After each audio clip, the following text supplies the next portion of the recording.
Hello दोस्तों, नमस्कार। कैसे हो आप सभी दोस्तों। हम आप लोगों के लिए लेकर आए हैं एक बहुत ही इंटरेस्टिंग टॉपिक जो कि फिजिक्स का है। आज हम आप लोगों को बताएंगे मापन के बारे में कि मापन क्या होता है, मापन का कार्य क्या होता है, मापन कहाँ पर प्रयोग किए जाते हैं, मापन कहाँ कहाँ पर किस किस जगह पर किस काम में आते हैं, और हम मापन का पूरा विस्तार से जानेंगे मूल मात्रक के साथ। इसके पद्धत हर एक चीज़ मात्रक में आज हमें कुछ भी छोड़ना नहीं है। मात्रक का एक एक पॉइंट आज हम निचोड़ कर पढ़ेंगे दोस्तों। आपको बता दें कि ऐसा कोई बताता नहीं होगा। आज हमने मापन का पूरा एक नया चैप्टर ही बना दिया है, केवल इसमें मापन के बारे में ही बताया गया है। इस पूरे चैप्टर में आपको केवल और केवल मापन के बारे में ही पता चलेगा, और हमने इसमें केवल मापन के बारे में बताया। तो दोस्तों, ज़्यादा समय न लेते हुए चलिए चैप्टर को स्टार्ट करते हैं। तो दोस्तों, आपका पहला हेडिंग है मापन तथा मात्रक। मापन तथा मात्रक, मेजरमेंट एंड यूनिट। आज हम दोस्तों इसी के बारे में शुरुआत करते हैं। ओके दोस्तों। तो दोस्तों, ऐसी राशियाँ जिनके मापन को एक संख्या द्वारा प्रकट किया जा सके भौतिक राशियाँ कहलाती हैं। मापन तथा मात्रक को दोस्तों हम इस प्रकार से पहचानेंगे कि ऐसी राशियाँ जिनके मापन को एक संख्या द्वारा प्रकट किया जा सके भौतिक राशियाँ कहलाती हैं। उदाहरण के लिए हम लंबाई, द्रव्यमान, समय, ताप, वेग, बल, कार्य आदि भौतिक राशियाँ ले लेते हैं। ये सब क्या है? भौतिक राशियाँ हैं। तो हम दोस्तों इन्हीं के माध्यम से जानेंगे कि मापन तथा मात्रक क्या होते हैं। तो दोस्तों, जैसा कि हमने जाना कि लंबाई, द्रव्यमान, समय, ताप, वेग, कार्य आदि ये सब भौतिक राशियाँ हैं। तो अब हम जानेंगे कि मापन तथा मात्रक है क्या। तो किसी भौतिक राशि को मापने के लिए उसी प्रकार की राशि, किसी भौतिक राशि को मापने के लिए उसी प्रकार की राशि के निश्चित परिमाण को मानक मान लेते हैं। क्या दोस्तों? किसी भौतिक राशि को मापने के लिए उसी प्रकार की भौतिक राशि के निश्चित परिमाण को मानक मान लेते हैं तथा इस मानक को ही उस भौतिक राशि का मात्रक कहते हैं। क्या दोस्तों? जिसे हम मानक मान लेते हैं उसी मानक को ही उस भौतिक राशि का मात्रक कहते हैं। किसी भौतिक राशि के मापन को व्यक्त करने के लिए दो बातों की आवश्यकता होती है। क्या क्या? किसी भौतिक राशि के मापन को व्यक्त करने के लिए कितनी बातों की आवश्यकता होती है दोस्तों? तो दो बातों की आवश्यकता होती है। कौन कौन सी बातें, वो हम जान लेते हैं। तो दोस्तों, जो पहली बात है जो भौतिक राशि को व्यक्त करने के लिए या मापने के लिए ज़रूरी है, वह है राशि के मात्रक का नाम। दोस्तों, हमें किसका मापन करना है, किस भौतिक राशि का? उस राशि के मात्रक का नाम हमें पता होना चाहिए। ठीक है दोस्तों। और जो दूसरी है बात है वो है संख्यात्मक मान। हमें दोस्तों उस भौतिक राशि का संख्यात्मक मान भी ज्ञात होना चाहिए, तभी हम यह ज्ञात कर पाएंगे कि भौतिक राशि को तभी हम माप पाएंगे और उसे तभी मापन में हम व्यक्त कर सकते हैं। हाँ तो दोस्तों, अब हम पढ़ेंगे मूल मात्रक की अभिधारणा तथा मात्रकों की पद्धत। क्या दोस्तों? अब हम पढ़ने वाले हैं मूल मात्रकों की अभिधारणा तथा मात्रकों की पद्धत, यानी concept of fundamental units and system of unit. बहुत ही इंटरेस्टिंग विषय है और बहुत ही ज़्यादा मज़ा आने वाला यह टॉपिक है बच्चों। आप लोग कहीं मत जाइए, हम जो बता रहे हैं आप केवल यही पढ़ लीजिए। गारंटी है कि आप कभी भी यह भूलेंगे नहीं। और दोस्तों, ये आपको हमेशा काम आने वाला। ये छोटी छोटी बातें हैं जो हर कोई नहीं बताता है। तो दोस्तों, अब हम पढ़ेंगे मूल मात्रक यानी फंडामेंटल यूनिट्स। मूल मात्रक के बारे में हम जानेंगे कि फंडामेंटल यूनिट्स आखिर होते क्या हैं। ओके दोस्तों। तो दोस्तों, जैसा कि हम जानते हैं कि यांत्रिकी में आने वाले सभी भौतिक राशियाँ की लंबाई, द्रव्यमान तथा समय के मात्रकों की सहायता से प्रकट किया जा सकता है। कि हम लोग जानते हैं कि यांत्रिकी में आने वाले सभी भौतिक राशियों की लंबाई, द्रव्यमान तथा समय के मात्रकों की सहायता से प्रकट किया जा सकता है। इन तीन राशियों के मात्रकों में परस्पर कोई संबंध नहीं होता है।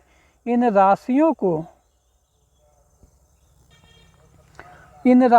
को मूल राशियों यानी फंडामेंटल क्वांटिटीज तथा इनके मात्रकों को मूल मात्रक यानी फंडामेंटल यूनिट्स कहते हैं। इस प्रकार यांत्रिकी में मूल राशियां लंबाई, द्रव्यमान तथा समय होती है। फंडामेंटल यूनिट्स में मूल राशियां लंबाई, द्रव्यमान तथा समय होते हैं। ठीक है, तो अब हम जानेंगे कि मात्रकों की प्रमुख पद्धतियां क्या होती हैं, यानी मेन सिस्टम ऑफ यूनिट। मात्रकों की प्रमुख पद्धतियां के बारे में अब हम जानेंगे। तो दोस्तों, जैसा कि हम जानते हैं कि यांत्रिकी में लंबाई, द्रव्यमान तथा समय के मूल मात्रकों के आधार पर मात्रकों को निम्नलिखित पद्धतियां प्रचलित हैं। यांत्रिकी में लंबाई, द्रव्यमान तथा समय के मूल मात्रकों के आधार पर मात्रकों की निम्नलिखित पद्धतियां प्रचलित है, जो कि हम आगे देखते हैं। तो दोस्तों, जैसा कि हम जानते हैं कि हमारा पहला जो पद्धति है वो है सेंटीमीटर ग्राम सेकेंड पद्धति यानी CGS सिस्टम। तो हम सबसे पहले CGS सिस्टम के बारे में जानेंगे। हाँ, तो दोस्तों, जैसा कि हम जानते हैं कि CGS सिस्टम यानी इस पद्धति में लंबाई का मात्रक सेंटीमीटर होता है, द्रव्यमान का मात्रक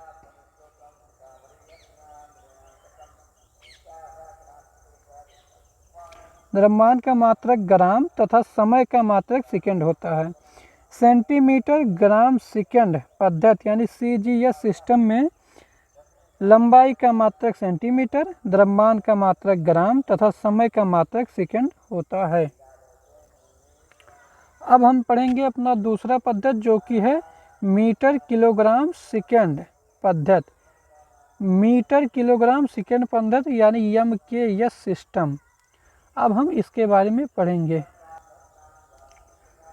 तो MKS सिस्टम यानी मीटर किलोग्राम सेकंड पद्धति, इस पद्धति में लंबाई का मात्रक मीटर, द्रव्यमान का मात्रक किलोग्राम तथा समय का मात्रक सेकंड होता है।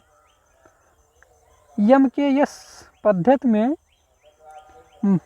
लंबाई का मात्रक मीटर, द्रव्यमान का मात्रक किलोग्राम तथा समय का मात्रक सेकंड होता है।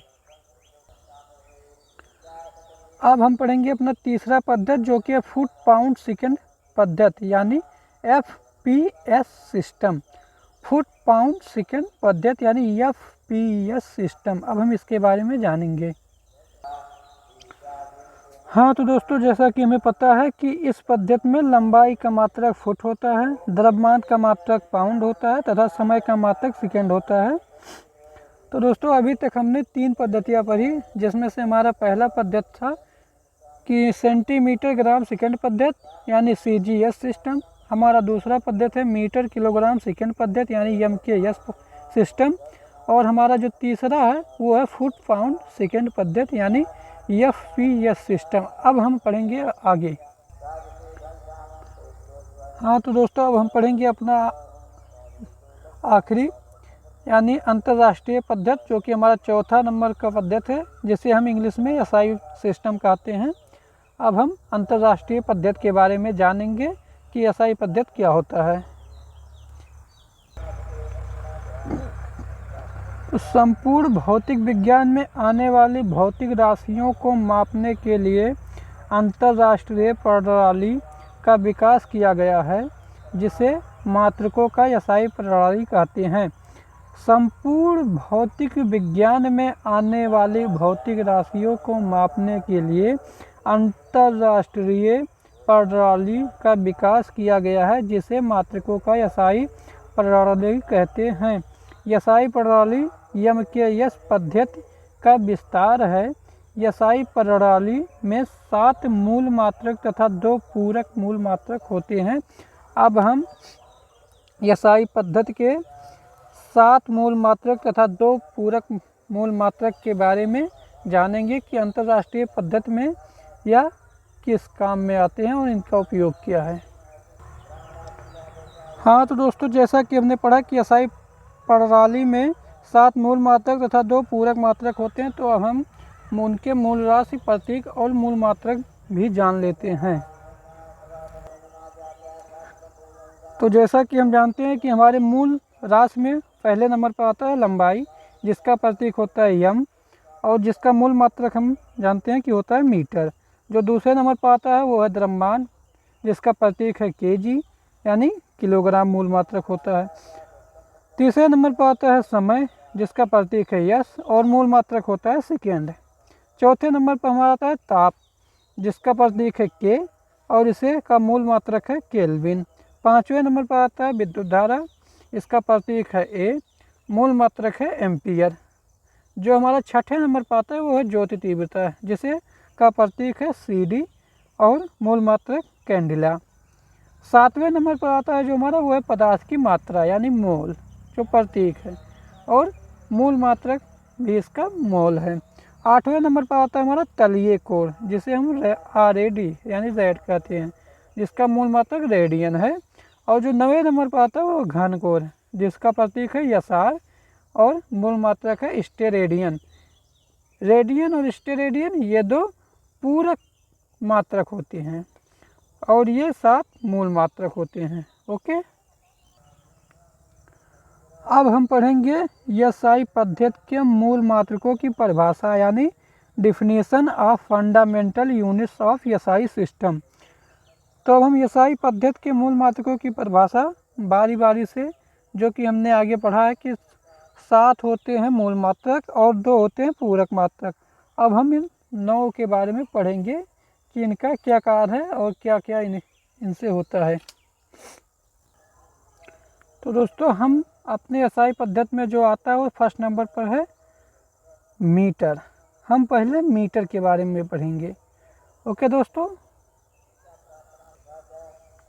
तो दोस्तों मीटर यानी यह लंबाई का मात्रक है। 1 मीटर वह दूरी है जिसमें शुद्ध क्रिप्टन 86 से उत्सर्जित 86 से उत्सर्जित होने वाली नारंगी प्रकाश की 16, 50, 76, 373 तरंगे आती हैं। लंबाई के अन्य छोटे छोटे मात्रक भी हैं जो आगे हम देखेंगे। पर दोस्तों, आपको यहाँ पर ये ध्यान देने वाली बात है कि यह लंबाई का मात्रक है और 1 मीटर वह दूरी है जिसमें शुद्ध क्रिप्टन 86 से उत्सर्जित होने वाली नारंगी प्रकाश की 165076373 तरंगे आती हैं। लंबाई के अन्य छोटे छोटे मात्रक हैं जो कि हम आगे देखते हैं। ओके दोस्तों, हाँ तो दोस्तों, जैसे कि हमने देखा था कि आगे हमने बताया था कि मीटर के अन्य छोटे छोटे मात्रक को हम देखेंगे। तो जो कि यहाँ पर पहला है वो है 1 किमी, यानी 1 किलोमीटर बराबर हो 10⁻³ मीटर। 1 डेसीमीटर बराबर 10⁻⁻1 मीटर। 1 सेंटीमीटर बराबर 10⁻⁻2 मीटर। 1 मिलीमीटर बराबर 10⁻⁻3 मीटर। और 1 माइक्रोन बराबर होता है 10⁻6 मीटर। 1 एंगस्ट्रॉम बराबर होता है 10⁻10 मीटर। और 1 एक्स मात्रक बराबर होता है 10⁻13 मीटर। दोस्तों, जैसा कि हमने आपको पहले ही बताया था कि जो छोटी छोटी बातें हैं वो हर कोई नहीं बताता है, वो आज हम आपको बताएंगे। ये सब दोस्तों आपको हर कोई नहीं बताएगा, जो कि आज हमने आपको बता दिया। तो दोस्तों, ये सब आप कॉपी पेन लेकर और कहीं पर लिख लीजिए, जो कि बहुत ही इम्पोर्टेंट है। और ये सब दोस्तों हर कोई नहीं बताता है, ये बहुत ही इम्पोर्टेंट है। जैसे 1 माइक्रोन बराबर 10⁻6 मीटर, 1 एंगस्ट्रॉम बराबर 10⁻10 मीटर। ये सब दोस्तों बहुत ज़रूरी है, आगे क्वेश्चन में बहुत आते हैं ये सब। और दोस्तों, जो हमारा 2 नंबर पर आता है वो है किलोग्राम, यानी केजी। तो अब हम पढ़ेंगे किलोग्राम यानी केजी के बारे में कि केजी यानी किलोग्राम क्या है और इसे हम किस प्रकार से पहचानेंगे। तो दोस्तों, जैसा कि हम जानते हैं कि यह द्रव्यमान का मात्रक है, यानी किलोग्राम जो है वो द्रव्यमान का मात्रक है। और 1 किलोग्राम पेरिस में रखे प्लेटिनम इरेडियम के एक विशेष टुकड़े 1 किलोग्राम पेरिस में रखे प्लेटिनम इरेडियम के एक विशेष टुकड़े के द्रव्यमान के बराबर है। व्यवहार में 1 किलोग्राम 4 डिग्री सेल्सियस के 1 लीटर अर्थात 1000 सेंटीमीटर क्यूब जल का द्रव्यमान है। द्रव्यमान के अन्य छोटे बड़े मात्रक निम्न है। जैसा कि हम बता दें दोस्तों कि आप लोगों को अभी यह समझ में नहीं आया होगा, लेकिन जब आप इसे 2 बार 3 बार सुनेंगे तो आपको यह समझ में आ जाएगा कि हम आपको क्या बताना चाह रहे हैं। अभी आपको यह समझ में नहीं आया होगा कि किलोग्राम को हमने किस प्रकार से परिभाषित किया है। तो हम दोस्तों एक बार आप लोगों को फिर से बताना चाहेंगे कि किलोग्राम जो है वो द्रव्यमान का मात्रक है। 1 किलोग्राम पेरिस में रखे प्लेटिनम इरेडियम के एक विशेष टुकड़े के द्रव्यमान के बराबर है।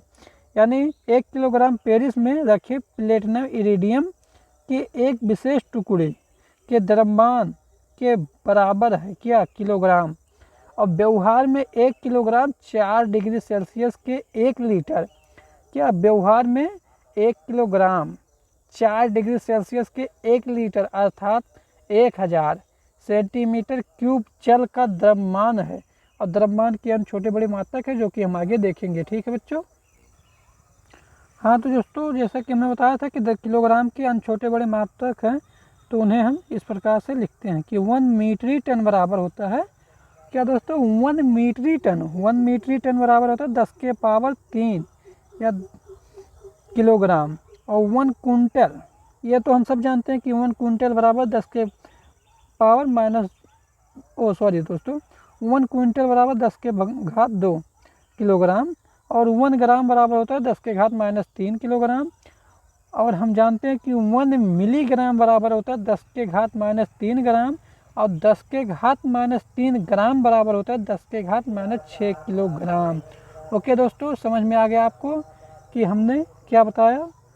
दोस्तों ये सब आपके लिए बहुत ज़रूरी है और इसे आप सब कहीं पर लिख लीजिए और इसे याद कर लीजिए। ये भूलने वाली चीज़ नहीं है दोस्तों, ये आपको हर कोई नहीं बताएगा। हाँ तो दोस्तों अब जो हमारे तीसरे नंबर पर एसआई पद्धति में आता है वो है सेकेंड, जिसे हम यस से प्रदर्शित करते हैं। तो अब हम सेकेंड के बारे में पढ़ेंगे। तो दोस्तों जैसा कि हम जानते हैं कि सेकेंड यानी जिसका प्रतीक है यस, तो हम सेकेंड के बारे में पढ़ेंगे। तो हम जानते हैं कि यह समय का मात्रक है। सेकेंड समय का मात्रक है और 1 सेकेंड वह समय अंतराल है। क्या बच्चों, 1 सेकेंड वह समय अंतराल है जिनमें या जिसमें परमाणु घड़ी यानी एटॉमिक क्लॉक, परमाणु घड़ी में सीजियम 133 परमाणु 9192631770 कंपन करता है। क्या दोस्तों, यह समय का मतलब 1 सेकेंड वह समय अंतराल है। क्या दोस्तों, 1 सेकेंड वह समय अंतराल है जिसमें परमाणु घड़ी यानी एटॉमिक क्लॉक में सीजियम जो कि होता है वह सीजियम 133, इसका नाम है सीजियम 133, जो एक परमाणु है जो 9192631770 बार कंपन करता है। 1 सेकेंड में इतनी बार कंपन करता है। आप समझ सकते होंगे कि यह कितना तेज कंपन करता है। और दोस्तों समय के अन्य कुछ मात्रक है जो कि हम आपको आगे बताएंगे। ओके दोस्तों, समझ में आ गया। हाँ तो दोस्तों जैसा कि हमने बताया था कि आप लोगों को हम बताएंगे कि समय के और छोटे बड़े अन्य मात्रक होते हैं, तो वो ये हैं। 1 नंबर पे आपको है 1 मिली सेकेंड। 1 मिली सेकेंड बराबर होता है 10 के पावर -3 सेकेंड। दूसरा है 1 माइक्रो सेकेंड। 1 माइक्रो सेकेंड बराबर होता है 10 के पावर -6 सेकेंड। और 3 नंबर पे है वो 1 नैनो सेकेंड। 1 नैनो सेकेंड बराबर होता है 10 के पावर -9 सेकेंड। और चौथा जो कि वो है 1 पीको सेकेंड। और 1 पीको सेकेंड बराबर होता है 10 के पावर -12 सेकेंड।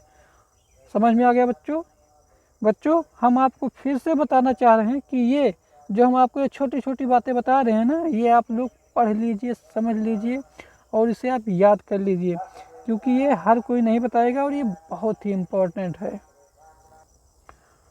दोस्तों अब हम पढ़ेंगे अपने चौथे नंबर पर जो कि है एम्पियर। अब हम एम्पियर के बारे में पढ़ेंगे कि एम्पियर आखिर में होता क्या है। ओके, तो दोस्तों एम्पियर यानी यह विद्युत धारा का मात्रक है। एम्पियर विद्युत धारा का मात्रक है।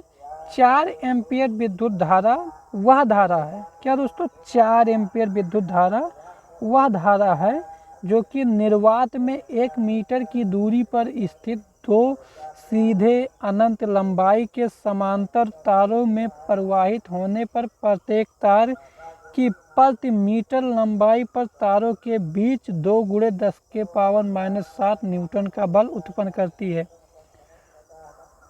एक बार फिर से बताना चाहेंगे आप लोगों को दोस्तों, शायद मुझे लग रहा है कि अभी आपको समझ में नहीं आया होगा। तो एम्पियर जो है वो दोस्तों विद्युत धारा का मात्रक है और 4 एम्पियर विद्युत धारा वह धारा है, ध्यान से सुनिएगा दोस्तों, कि 4 एम्पियर विद्युत धारा वह धारा है जो कि निर्वात में 1 मीटर की दूरी पर स्थित 2 सीधे निर्वात में 1 मीटर की दूरी पर स्थित 2 सीधे अनंत लंबाई के समांतर तारों में प्रवाहित होने पर प्रत्येक तार की प्रति मीटर लंबाई पर तारों के बीच 2 × 10⁻⁻7 न्यूटन का बल उत्पन्न करती है। हम आशा करते हैं दोस्तों कि अब आप लोग इसे समझ गए होंगे। तो अब हम आगे बढ़ते हैं। तो दोस्तों अब जो हमारे एसआई पद्धति में 5वें नंबर पे आता है वो है केल्विन, तो जिसका प्रतीक है के। तो अब हम केल्विन के बारे में पढ़ेंगे और जानेंगे कि केल्विन होता क्या है। तो दोस्तों यह ताप का मात्रक है। केल्विन जो है वो ताप का मात्रक है और 1 केल्विन जल के तिर्क बिंदु यानी ट्रिपल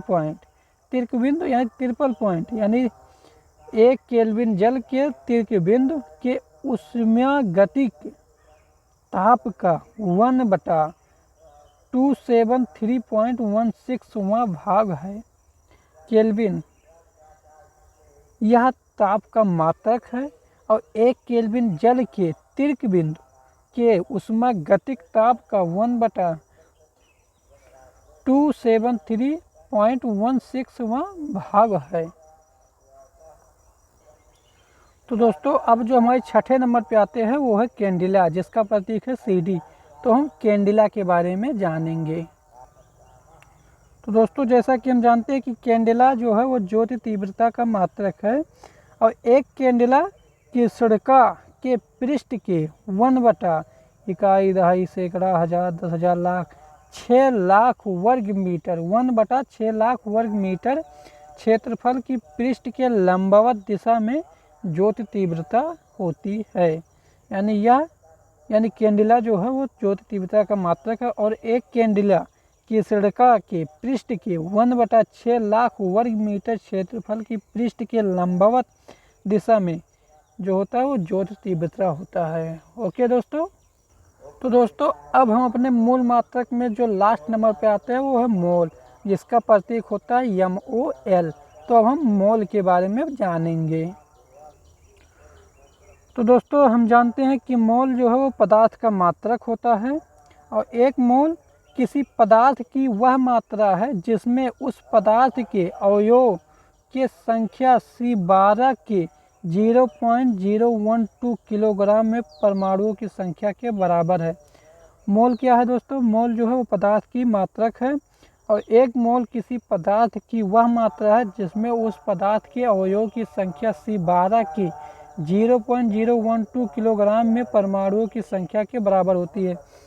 दोस्तों आशा करते हैं कि आपको बहुत अच्छे से समझ में आया। हाँ तो दोस्तों अब हम पढ़ेंगे पूरक मात्रकों की परिभाषाएं यानी डिफिनीशन ऑफ कॉम्प्लीमेंट्री यूनिट्स यानी पूरक मात्रकों की परिभाषाएं। तो अब हम मूल मात्रक की परिभाषाएं तो पढ़ चुके जो कि 7 प्रकार की थी और आशा करते हैं कि आपको बहुत ही पसंद आया होगा जैसा कि हमने बताया है। और दोस्तों अब हम मूल मात्रकों की परिभाषाएं पढ़ेंगे जो कि 2 प्रकार की होती है। तो चलो आगे देखते हैं।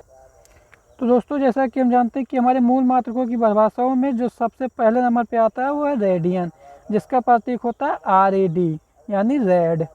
तो अब हम रेडियन के बारे में जानेंगे। तो 1 रेडियन वह कोण होता है, क्या दोस्तों, 1 रेडियन वह कोण होता है जो वृत्त की त्रिज्या के जो वृत्त की त्रिज्या के बराबर का चाप वृत्त के केंद्र पर अंतरित करता है। क्या दोस्तों? रेडियन। रेडियन वह कोण है जो वृत्त की त्रिज्या की, एक वृत्त बना लीजिए और उसकी जो त्रिज्या होगी उसके बराबर का चाप वृत्त के केंद्र पर जो अंतरित करता है वो रेडियन होता है। ओके दोस्तों, समझ में आ गया आपको। और दोस्तों जो हमारा दूसरे नंबर पे है वो है स्टेरेडियन, जिसका प्रतीक होता है SR। तो अब हम स्टेरेडियन के बारे में जानेंगे। जैसा कि हमने पहले रेडियन के बारे में जाना, अब हम जानेंगे स्टेरेडियन के बारे में। तो दोस्तों एक स्टेरेडियन वह घन कोण होता है, जैसा कि हमने रेडियन में बताया था कि एक रेडियन वह कोण होता है, उसी प्रकार से एक स्टेरेडियन वह घन कोण होता है जो गोले के पृष्ठ का वह भाग जिसका क्षेत्रफल गोले की त्रिज्या के वर्ग के बराबर होता है गोले के केंद्र पर आंतरित करता है। दोस्तों इसे एक बार ध्यान से सुनिएगा, बहुत ही मज़ेदार है और आपको एक ही बार में समझ आ जाएगा। एक स्टेरेडियन वह घनकोण होता है जो गोले के पृष्ठ का वह भाग जिसका क्षेत्रफल गोले की त्रिज्या के वर्ग के बराबर होता है गोले के केंद्र पर आंतरित करता है, वह स्टेरेडियन कहलाता है। आशा करते हैं दोस्तों कि आपको यह पसंद आया होगा।